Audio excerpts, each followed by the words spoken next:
Jackson, Mississippi is where I live, and digging graves is what I've been doing my entire life. In fact, after I dropped out of high school as a teenager, it was the only job I could find. Now, doing this job out here in the cemetery, I've seen my fair share of scary things. Ghosts, shadow men, hellhounds, and for a long time, I thought I had seen it all. That was until early one summer morning. I'm prepping for a funeral. The grave had already been dug, and I was just setting up chairs and decorating. Understand, dealing in the business of death is tough enough. Watching families cry and suffer over and over, day in and day out, takes a toll on you mentally. Listen, me sharing with you the mental stress of my job is no way an indictment on my mental health. I am sane, I'm not crazy, I don't take any meds, my life is good. Anyway, so I'm there, and the cemetery is nestled into the woods. And by that, I mean you have to drive through the woods to get to the cemetery. It's one of the older black cemeteries in Mississippi. And so you can understand what I mean by old. There are literally dead slaves buried in a section of this cemetery. No headstones, no nothing. Picture this, the sun is rising, but there's this mist still hovering above the ground. And looking to my left, I see something moving so fast that it smears this mist, just like an artist painting with a paintbrush. At first, I'm thinking to myself, look, it must be one of the spirits out here moving around. Nothing to be afraid of, nothing to worry about. No smell of sulfur or nothing like that. So I'm thinking it's a ghost, not a demon, and I get back to work. Then again, out the corner of my eye, I see this thing dart through the mist. So fast that the only sign it was there was the movement of the mist itself. The next thing I hear is this growling, and then the sound of this impact on flesh. Let me explain it to you. Have you ever tenderized a steak and you're sitting there and you're punching it and beating it? You know that kind of wet, plopping sound that your fist makes when it meets that meat? That it was that exact same sound, but so loud that it had an echo. And let me tell you, after that, all hell broke loose. There was this low-pitched humming sound, followed by these growls so strong like nothing I ever heard, combined with the sound of metal twisting and bending. Keep in mind, all of this commotion is going on in the mist about 50 to 60 yards away from me. Then I see this thing that looks like a freaking monster from a sci-fi movie. Triangle head, this blackish gray metallic skin, long claws. This thing comes flying out of the mist about 6 feet above the ground like Hercules had just slung it, and slams into a tree. And I lie to you not, the only way to describe this is it was like something out of a movie. It hits the tree so hard it takes a chunk out. Hits the ground, bounces back up. What's up, ladies and gentlemen? It's your boy Dog Waters. I'm hoping that you enjoyed this story so far. It really is a good one. I'm getting back in my bag, in my production bag like I used to be, so you guys got some really good stuff coming. Head on over to the website iamdogwaters.com to check it out and listen to the entire story. And for those of you who are new to my channel and hearing this for the first time, head on over to iamdogwaters.com to become a member.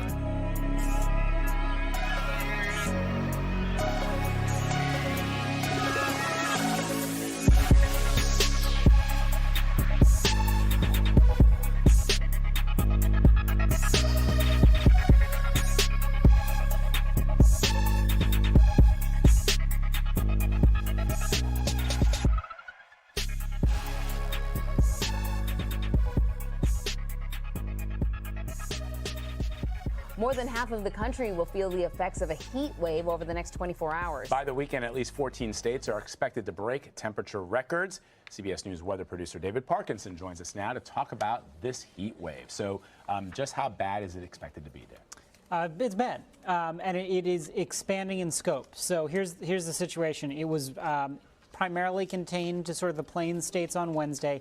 It expands today further east into the Ohio River Valley. By the time we get to tomorrow, it's throughout the East Coast. So by and large, when we take a look at the number of people that we're being impacted here with, we're looking at 150 million people under heat alerts. By the time we get to Saturday, 250 million people will actually be seeing high temperatures above 90 degrees.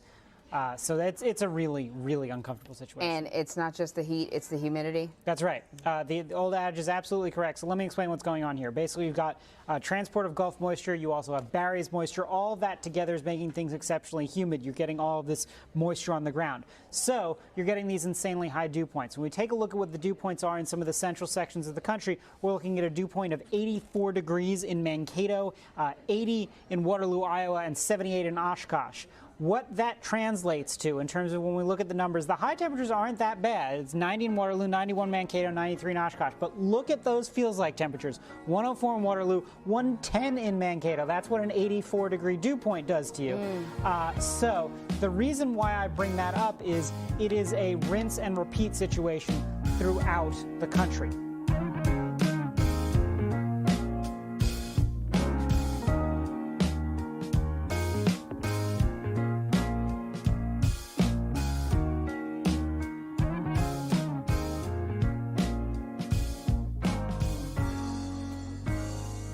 Let me start here.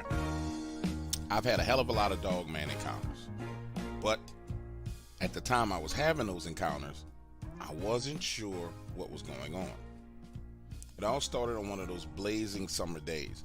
I remember it clear as day because all over the news they were talking about this heat wave. Dutch, my German Shepherd, had just bolted out of the back door. Now pause, let me tell you a little bit about Dutch. Dutch is my best friend. Hell, he's my only friend.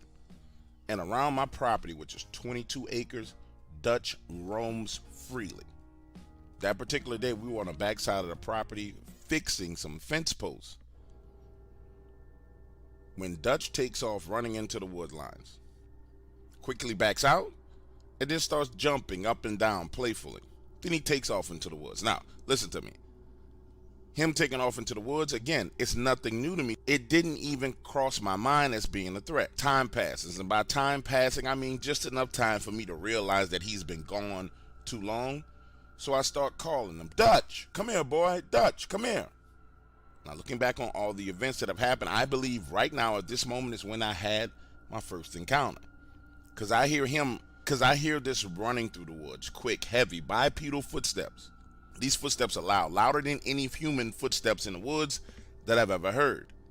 But get this, the next thing you know, the footsteps stop and Dutch comes running out of the wood line. He pauses, takes a look back into the woods, then walks over to me.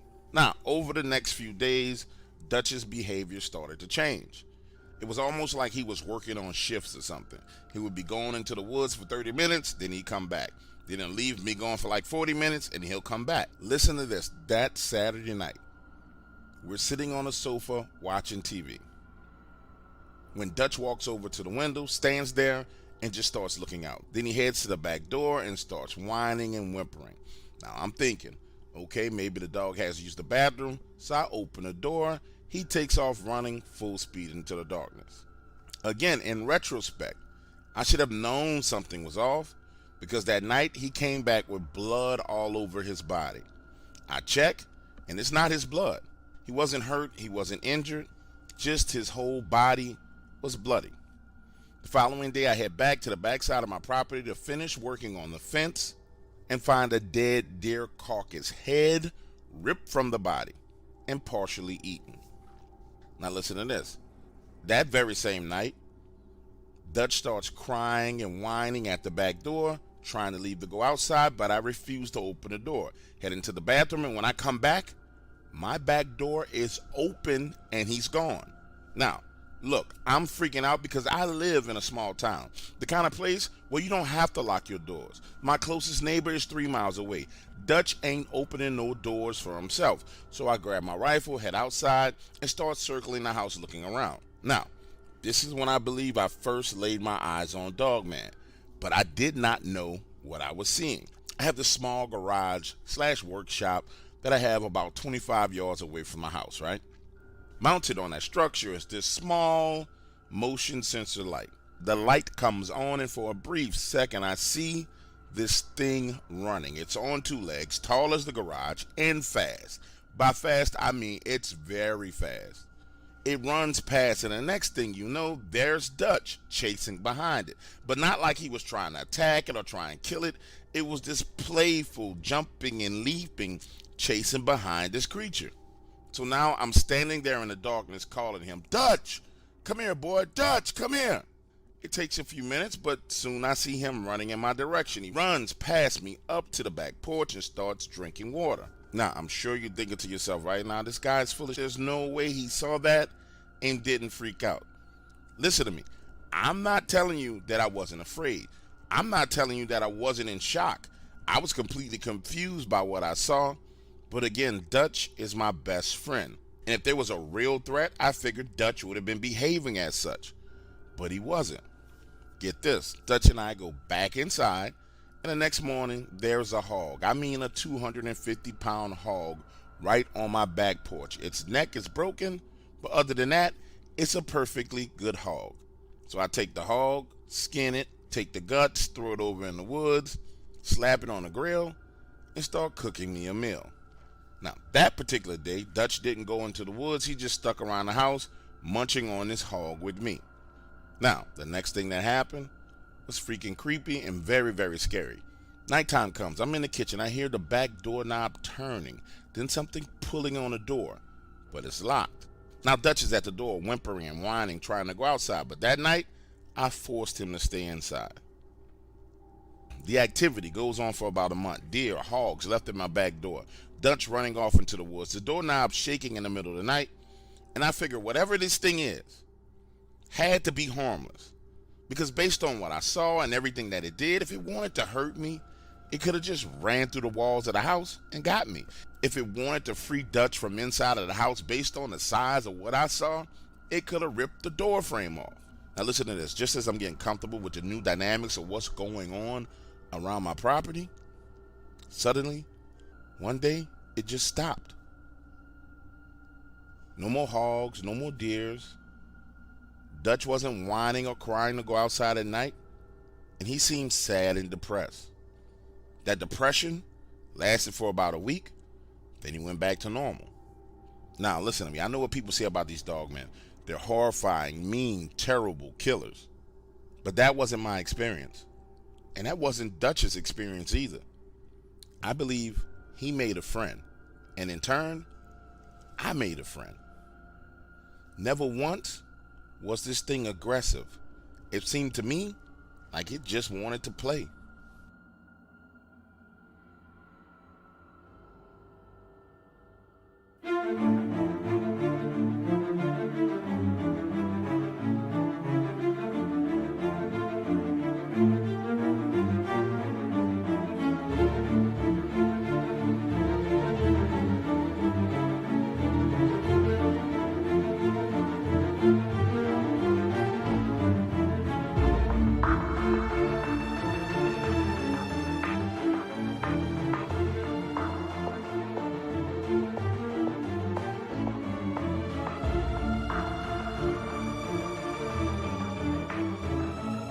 Okay, so this Randonautica app is crazy. Let me start by saying this.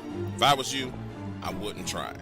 Because I did, and it led me directly to a freaking Dogman encounter outside of Taylor, Mississippi. Now, like many of you, I saw this app online and decided to give it a try. The way it works is you download the app, answer a few questions, tell it how many locations you want, and then you turn around and focus your intent on what you want. So I start off Hattiesburg, Mississippi, pick 4 locations. It tells me to focus my intention on what I want, so I start thinking about all the Dogman stories I heard. And I think about the video I saw out of Fort Pierce, the photos.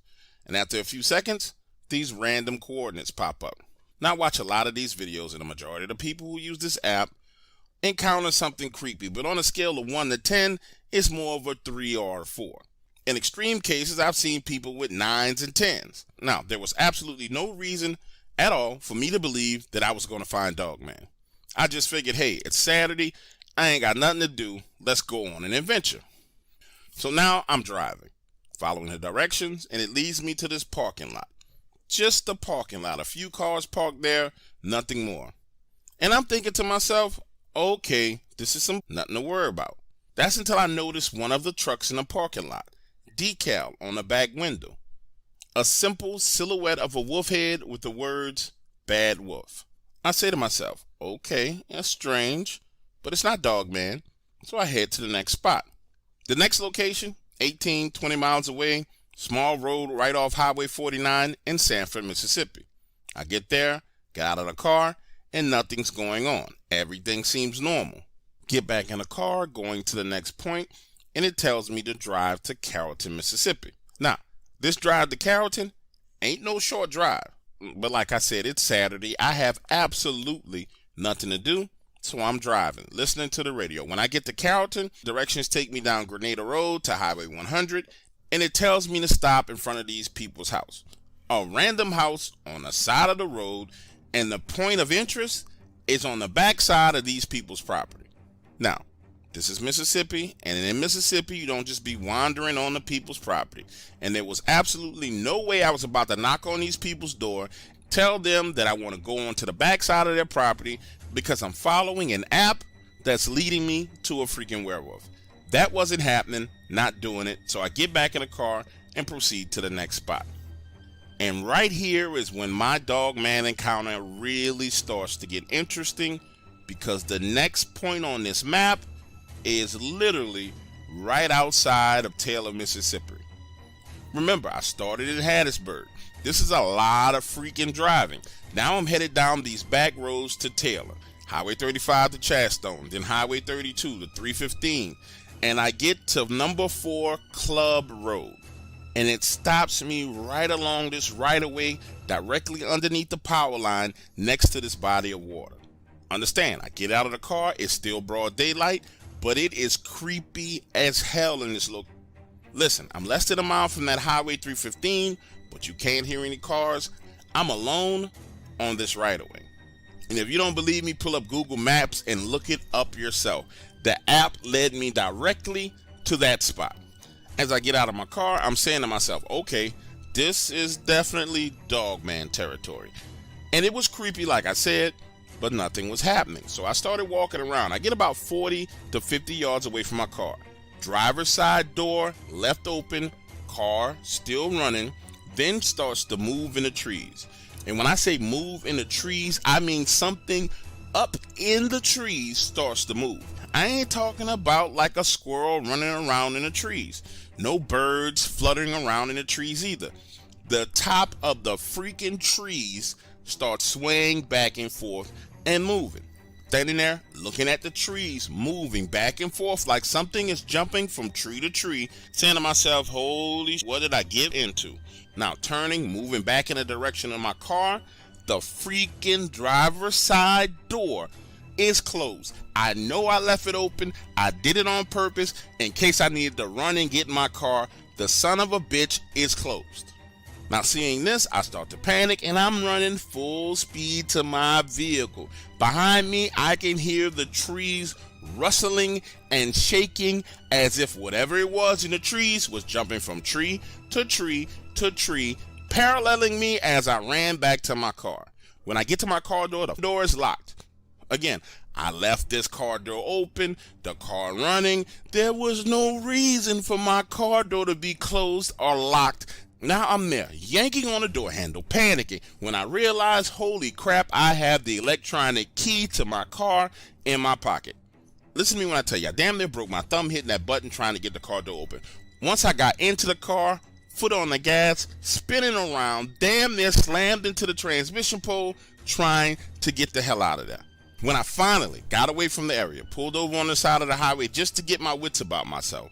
Now, looking back on what happened, the one thing I can tell you is I am freaking glad that I did not make the mistake of going to that very same spot after dark. Because I'm not sure that I've been able to get my back up out of there alive.